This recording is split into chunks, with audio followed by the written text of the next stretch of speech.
This is Democracy Watch. So, Democracy Docket, which is the free news outlet Mark founded to focus on everything voting and elections, has finally released its 2023 litigation report, which is a comprehensive year-end report on all of the democracy-related cases that directly impacted voters in the last year. So, Mark, we know that Republicans across the country have passed laws and filed lawsuits to, as you say, make it harder to vote and easier to cheat. But Democracy Docket's report revealed that in court, voters won twice as many times as they lost in 2023. So what does that say about the state of our democracy as we head toward the election in November? So I think it says two things. I think number one, it says that the Republicans are not done trying to cheat. They are not done trying to make it harder to vote. Anyone who thinks that somehow the lesson they took away from 2020 was, geez, we need to now join the battle to get our vote out. We need to promote vote by mail. We need to promote early voting.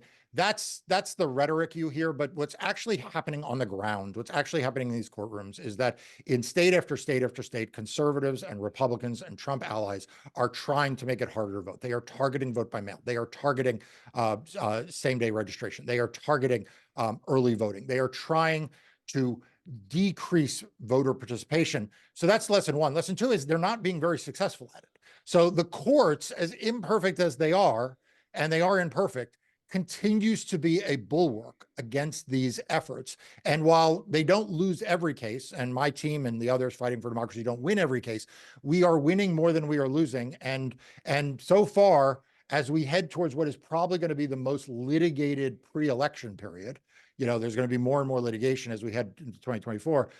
So far we're holding our own. Mark, the report also showed that Republicans filed over 2/3 of the lawsuits seeking to restrict voting rights last year. That percentage has significantly increased every year since 2021. Should we be worried about Republicans continuing to use the courts to further their anti-democratic agenda? Look, I think this is a warning sign, not just for voting rights and not just about litigation. I think this is like a red light blinking that everyone needs to pay attention to. In 2021, the Republican Party was responsible for 25% of all of the anti-voting litigation. Now, anti-voting litigation can be brought by a lot of people, right? It can be brought by the Republican Party, it can be brought by right-wing organizations, it can be brought by vigilante organizations, whatever. But the RNC, even in the wake of Donald Trump, was still a relatively small player in that arena. This year, as you say, it's 68%. It's more than 2/3 of the case are being brought by the Republican National Committee itself. Now, what does that tell us? It tells us two things. Number one, it tells us that they are resourcing their attacks on voting in a real way, right? This is not just rhetoric that they're saying they oppose these things. They are spending money, real money, millions of dollars as the Republican Party to target the rules of voting because they think that'll help them win elections and put Donald Trump in office.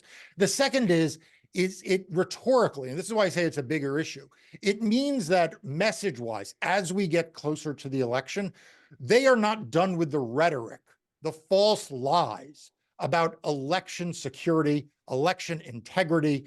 They are going to continue to spread lies.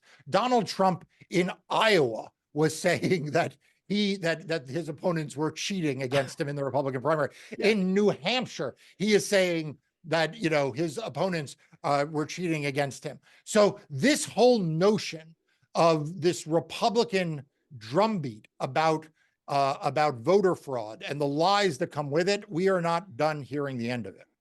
Well, to that point, which states are seeing the most action when it comes to voting rights litigation?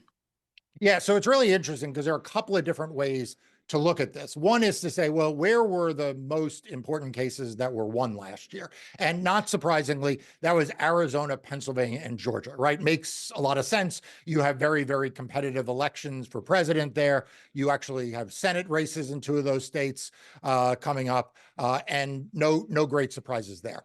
Another way to look at it is to say, well, where were the most cases filed last year? Now, that's going to give you a slightly different list. That's Arizona, Florida, and Mississippi. And part of that speaks to where are the states that are passing like really, really terrible laws, yeah. Right? So that's a different way to look at it. Now, if you look prospectively and say, where are the cases pending that are going to be the most active? I think this is not going to surprise you, but Wisconsin, tops that list, and then you start to look at states like Arizona also on that list. So I think you're going to see a mixture of these very red states where a lot of cases are filed, the more purple states where you're going to see the most action, and also where you tend to see the most victories. Now, are voters doing better in state court or federal court, or about the same? So this has been very, very interesting over time because it has really changed. State courts handed down 2/3 of all of the victories that we saw in 2023. But federal courts still issued victories half the time. So Yeah. state courts were slightly better than federal courts, but they were close. And I think we're going to see a return to more cases being filed in state court. We saw actually a tailing off of state courts into federal courts in 2023, in part because of the so-called independent state legislature theory. People were afraid to be going to state courts because they thought the Supreme Court might strike down state courts. But state courts held their own. But I think you're going to see even more in state court in 2023. And if you just look at how many cases, for example, are right now pending in the Wisconsin state courts, that gives you some indication. Yeah. Now, what should we be looking forward to in 2024 with regard to election and voting litigation? Like how is the U.S. Supreme Court going to be involved in the 2024 election, for example?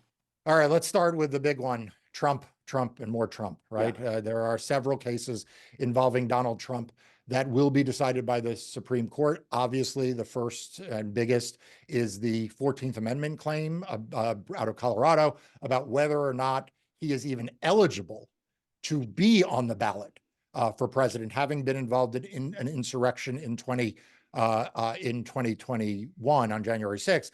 And it's clear if you read the briefs in that case, the Republicans are sweating this. I mean, they're sweating this. Not only is Donald Trump, you look at his brief, they're very, very defensive. They're very, very, shaky. But we have seen the Republican National Committee, the Republican Congressional Campaign Committee, the Republican Senatorial Committee, all file briefs on Donald Trump's behalf. We have seen now briefs by 180 members of Congress, Republican members of Congress, including Mitch McConnell, right? They are sweating this Yeah. on their side that he could get kicked off this ballot. And, don't let anyone tell you otherwise that this is a sure thing that it's not going to happen. So that's going to be the biggest thing.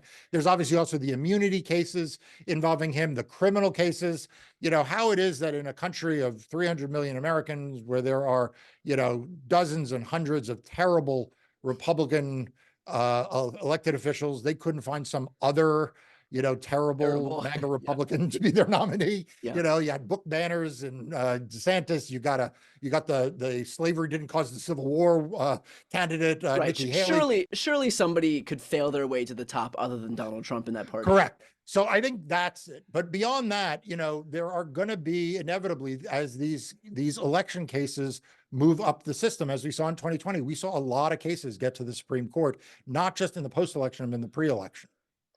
Let's finish off with this. What do you see as the biggest threats to our democracy in this election year now? So I think that the most understated threat right now is election subversion and election interference. Okay. As I have said, and you mentioned, Republicans want to make it harder to vote and easier to cheat. The harder to vote part is what we've been talking about, voter suppression, but never forget the easier to cheat. And the easier to cheat are the ways in which they try to prevent all lawful ballots from being counted.